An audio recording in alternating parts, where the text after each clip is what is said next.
What's up, you guys? Welcome back to the channel, and we are gonna continue reading The Four Loves by C.S. Lewis.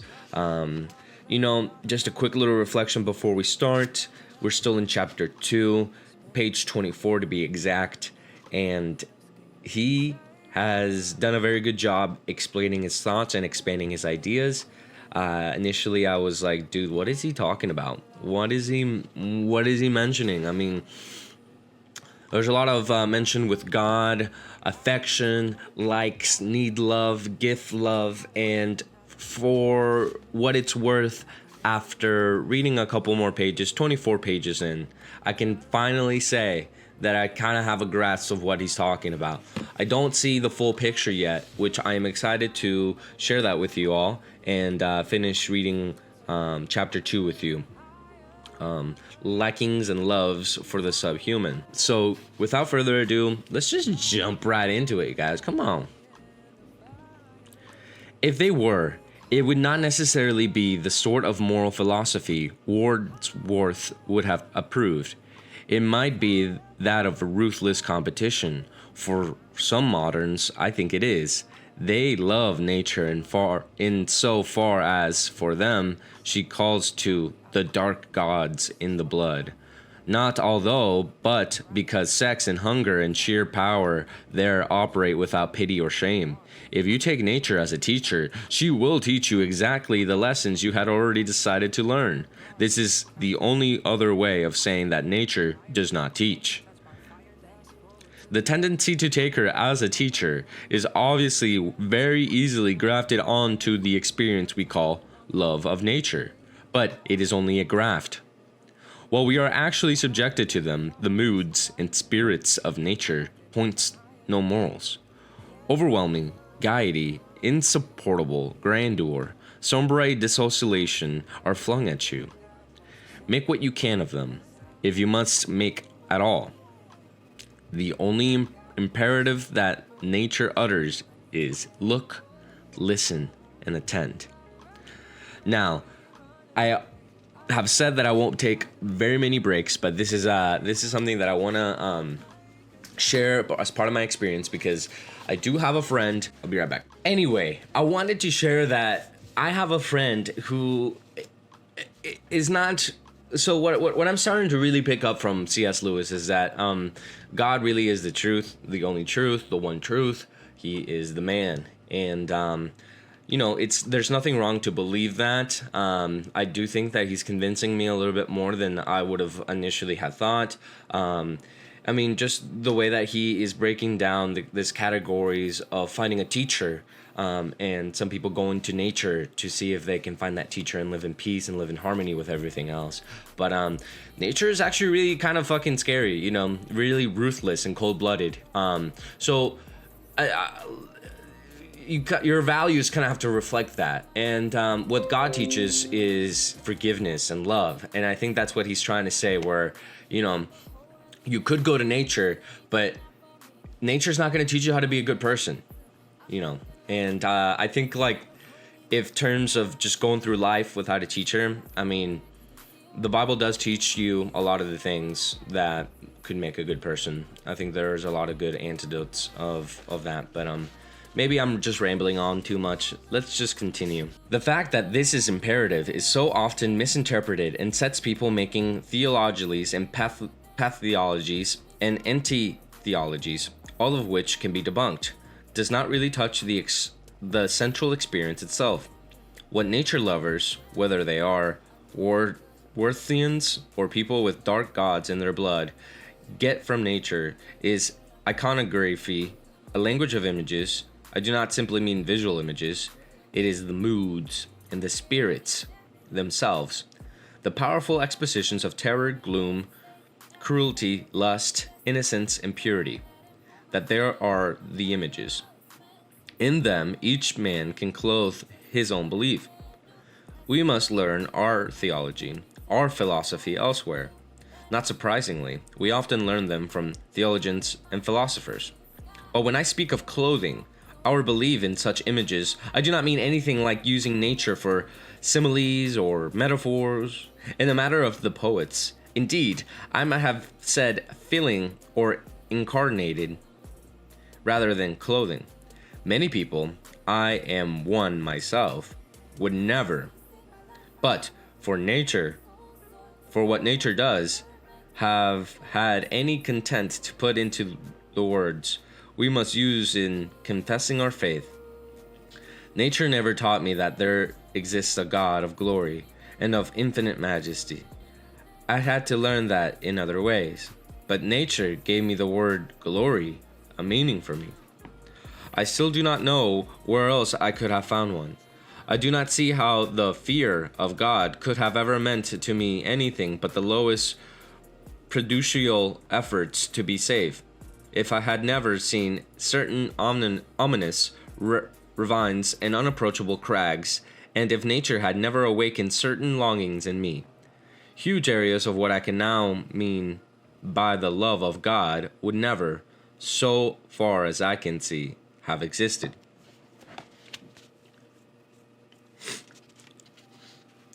Of course, that a Christian can so use nature is not even the beginning of a proof that Christianity is true. Those sufferings from dark gods can equally use her, I suppose, for their creed. That is precisely the point. Nature does not teach. A true philosophy may sometimes validate an experience of nature. An experience of nature cannot validate a philosophy. Nature will not verify any theological or metaphysical proposition, or not in the manner we are now considering.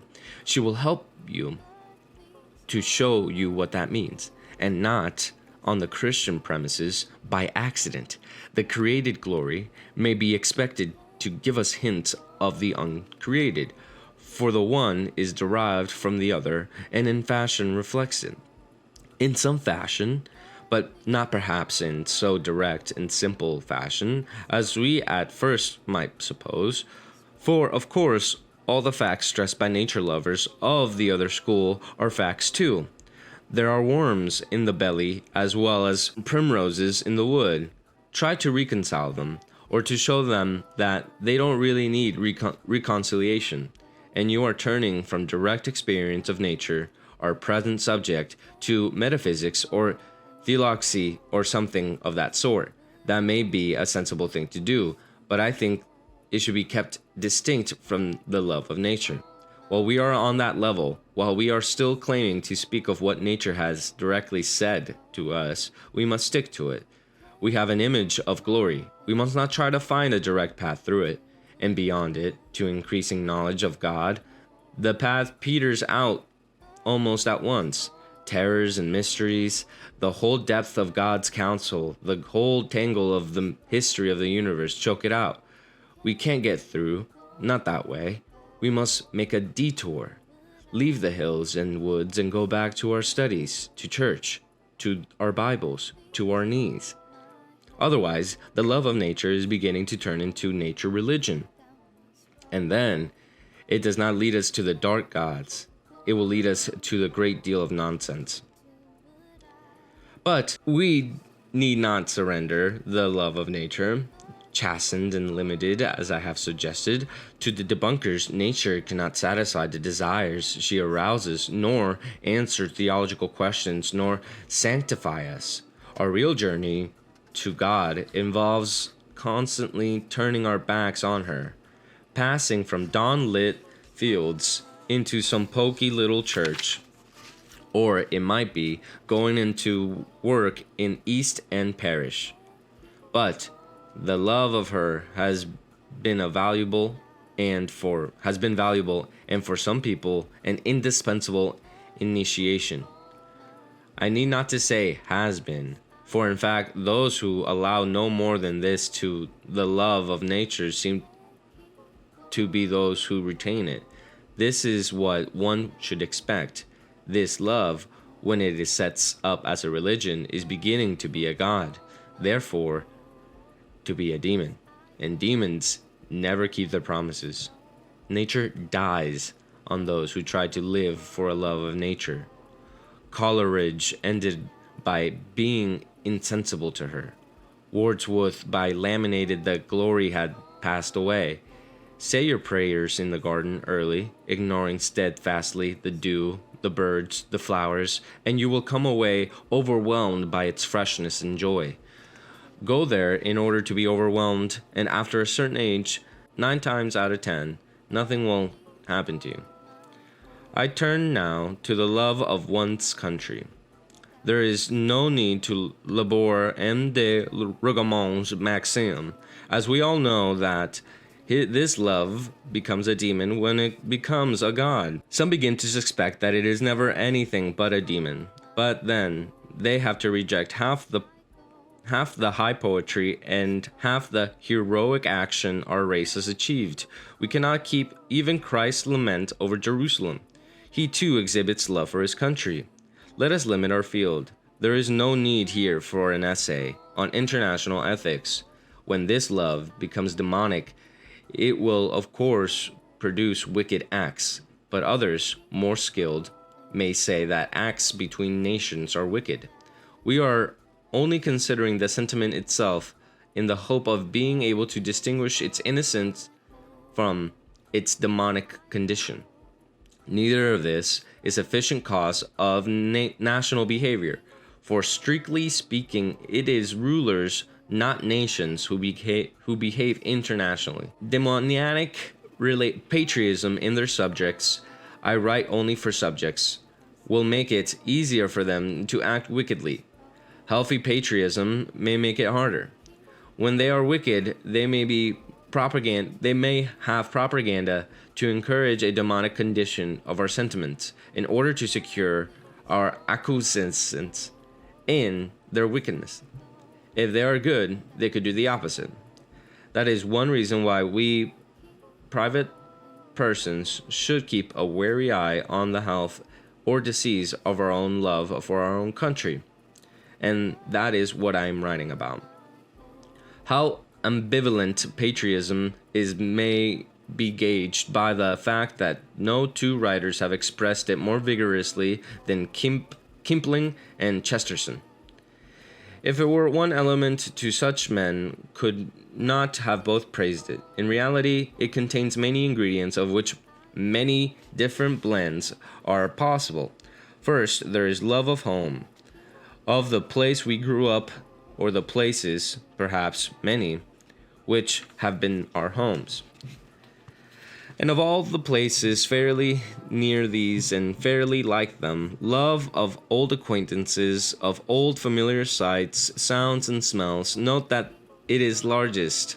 This is for us a love of England, Wales, Scotland, or Ulster. Only foreigners and politicians talk about Britain. Kipling's "I do not love my empire's foes" strikes a ludicrously false note. My empire? With this love for the place, there goes a love for the way of life, for beer and tea and open fires, trains with compartments in them, and an unarmed police force, and all the rest of it, for the local dialect and shade of less, for our native language. As Chesterton says, a man's reasons for not wanting his country to be ruled by foreigners are very like his reasons for not wanting his house to be burned down, because he could not even begin to enumerate all the things he would miss.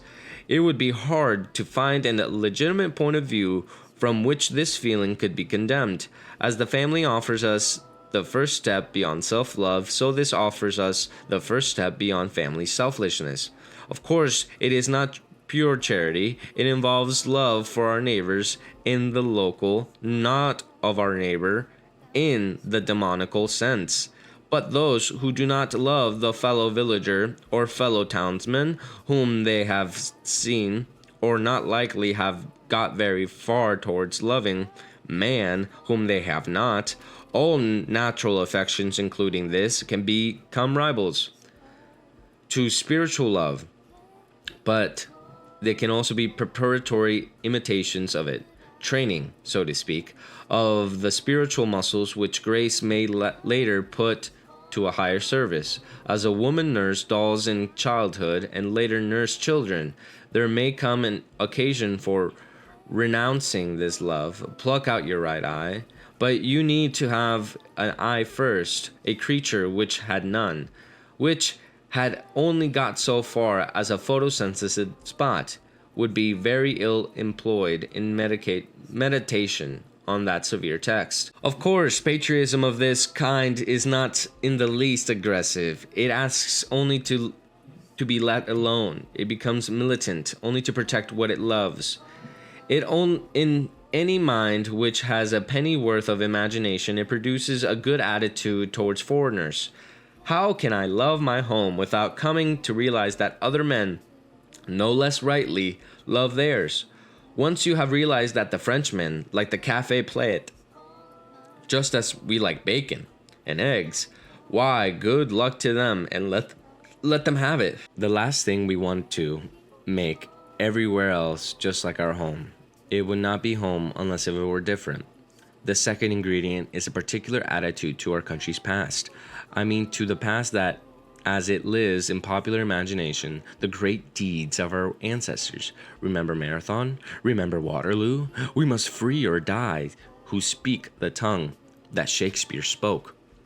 This past is felt both to impose an obligation and to hold out on assurance. We must not fall below the standard our fathers set us, and because we are their sons, there is good hope we shall not. This feeling has not quite such good credentials as the sheer love of home. The actual history of every country is full of shabby and even shameful doings.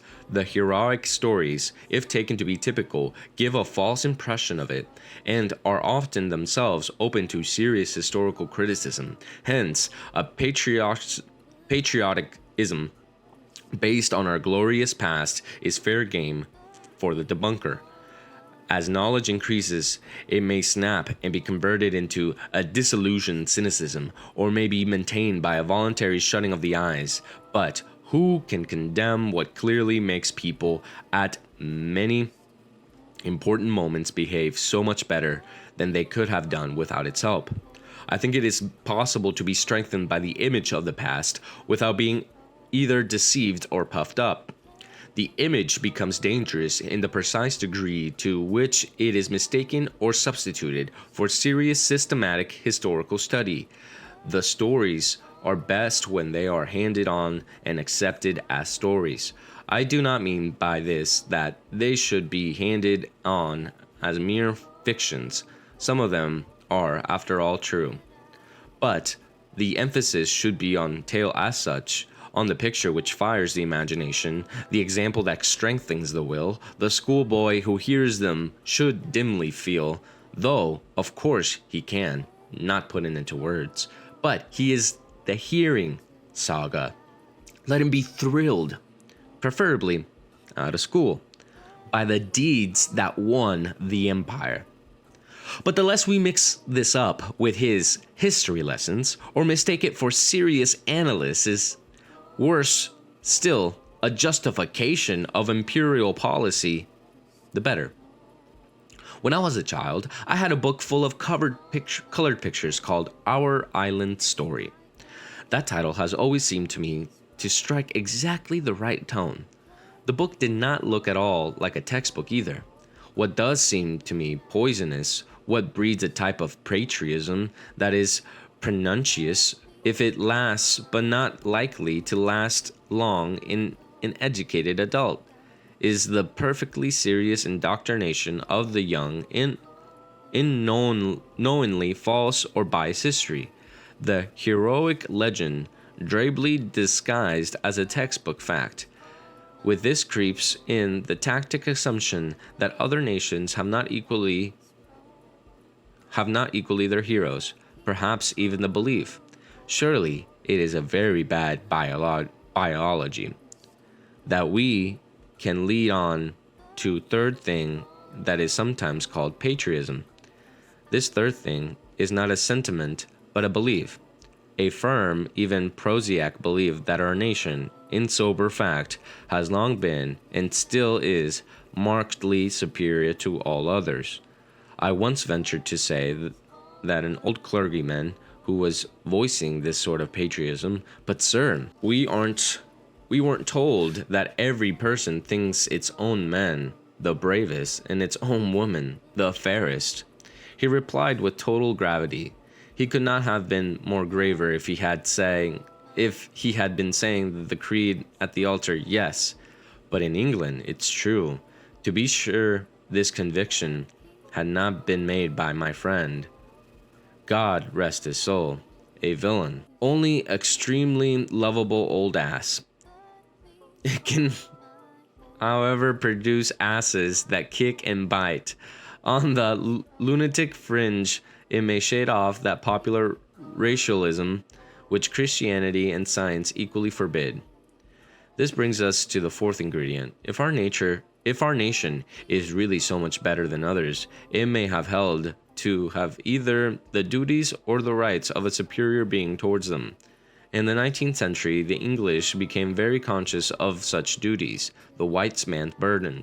What we call natives were our words, and we their self-appointed guardians. This was not hypocrisy. We did do them some good. But our habit of talking as if England's motives for acquiring an empire, or any youngster's motives for seeking a job in the Indian civil service, had been mainly altruistic, nauseating the world. And yet, this showed the sense of superiority working at its best. Some nations who have also have stressed the rights, not the duties to them. Some foreigners were so bad that one had the right to exterminate them. Others fitted only to the hewers of woods and drawers of water, to the chosen people, had better be made to get on with their hewing and drawing. Dogs know your betters. I am far from suggesting that the two attitudes are on the same level, but both are fatal. Both demand that the area in which they operate should grow wider still and wider, and both have about them this sure mark of evil. Only by being terrible do they avoid being comic. If there were no broken treaties with redskins or extermination of Tamistans, no gas chambers, no Belsen, no Amritsar, no black and tan or apartheid, the pomposity of both would be roaring farce. Finally, we reach the stage where patriotism in its demonic form unconsciously denies itself. Chesterton picked on two lines from King Kipling as the perfect example. It was unfair for Kipling, who knew wonderfully for so homeless a man what the love of home can mean, but the lines in isolation can be taken to sum the thing. They run, if England was what England seems, ow, quick, we drop her, but she ain't. Love never spoke that way. It is like loving your children only if they are good. Your wife only while she keeps her looks. Your husband only so as he is famous and successful. No man, said one of the Greeks, loves his city because it is great, but because it is his. A man who really loves his country will love her in her ruin, in her degeneration. England, with all thy faults, I love thee still. She will be to him a poor thing, but mine own. He may think her good and great when she is not, because he loves her. The delusion is up to a point pardonable, but King Kipling's soldiers reverses it. He loves her because he thinks her good and great, loves her on her merits. She is fine going concern, and it gratifies his pride to be in it. How if she cease to be such? The answer is plainly given. Ow, quick, we drop her. When the ship begins to sink, he will leave her. Thus, the kind of patriotism which sets off with the greatest swagger of drums, banners, actually sets off the road to lead to Vichy. And this is a phenomenon which we will meet us again. When the natural loves become lawless, they do not merely do harm to other loves. They themselves cease to be the loves that they were to be loves at all. Patriotism has then many faces. Those who would reject it entirely do not seem to have considered what will certainly has already begun to step into his place. For a long time yet, or perhaps forever, nations will live in danger. Rulers must somehow nerve their subjects to defend them, or at least prepare for their defense. Where the sentiment of patriotism has been destroyed, this can be done only by presenting every international conflict in a purely ethical light. If people will spend neither sweat nor blood for their country, they must be made to feel that they are spending them for justice or civilization or humanity. This is a step down, not a step up. Patriotic sentiment did not, of course, need disregard ethics. Good men needed to be convinced that their country's cause was just, but it was still their country's cause, not the cause of justice as such. The difference seems to be important. I may, without self-righteousness or hypocrisy, think that it's just to defend my house by force against a burglar, but if I start pretending that I blacked his eye purely on moral grounds, wholly indifferent to the fact that the house in question was mine, I become insufferable. The pretense that the England's cause is just we are on England's side, as some neutral Don Quixote might be, for that reason alone, is equally spurious, and nonsense draws evil after it. If our country cause is the cause of God, wars must be wars of annihilation. A false transcendence is given to things which are very much of this world. The glory of the old sentiment was that while it could steel men to the utmost endeavor, it still knew itself to be a sentiment. Wars could be heroic without pretending to be holy wars. The hero's death was not confused by martyrs, and delightfully, the same sentiment, which could be so serious in a rearguard action, could also be, in peacetime, take itself as lightly as all happy loves often do. It could laugh at itself. Our old patriotic songs cannot be sung without a twinkle in the eye. Later ones sound more like hymns. Give me the British Grenadiers with a tow row row row row any day rather than the land of hope and glory. It will be noticed that the sort of love I have been describing in its all ingredients can be for something other than a country, for a school, for a regiment, a great family, or a class. All the same criticisms will still apply. It can also be felt for bodies that claim more than the natural affection for a church, or alas, a party in church, or for a religious order.